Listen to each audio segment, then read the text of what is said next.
आजपासून Maharashtra state quota त्याचबरोबर CET सेलवर ग्रुप बी साठी 50,000 रुपये देऊन जो काय ऑल इंडिया कोट्याचा सेकंड राऊंड होता ना, त्याची चॉईस फिलिंग चालू होत आहे. जवळपास 29/9/2025 ते 1/10/2025 पर्यंत आपल्याला कॉलेजचे नाव ऍड करायचे आहे.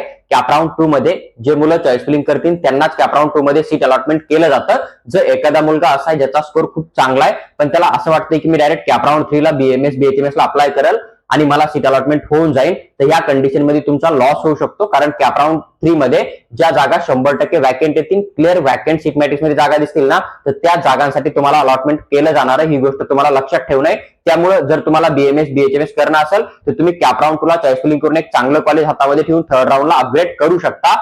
अजून एक रूल आहे, जसं की तुम्ही कॅप राऊंड 2 ला जर एखादं कॉलेज टाकलं तर तुम्हाला तिथे जाऊन जॉईन करणं पडतं. त्याच वेळेस तुम्हाला थर्ड राऊंडला एलिजिबल केलं जाणार आहे. आणि जर तुम्ही कॅप राऊंड 2 मधून फ्री एक्झिट करणार आहे तर त्या कंडिशन मध्ये तुम्हाला जवळपास 1,000 रुपये पेनल्टी भरून जे आहे ते थर्ड राऊंडला परत ऍप्लिकेशन फॉर्म भरून एलिजिबल केलं जाणार आहे. हे दोन महत्वाचे अपडेट होते.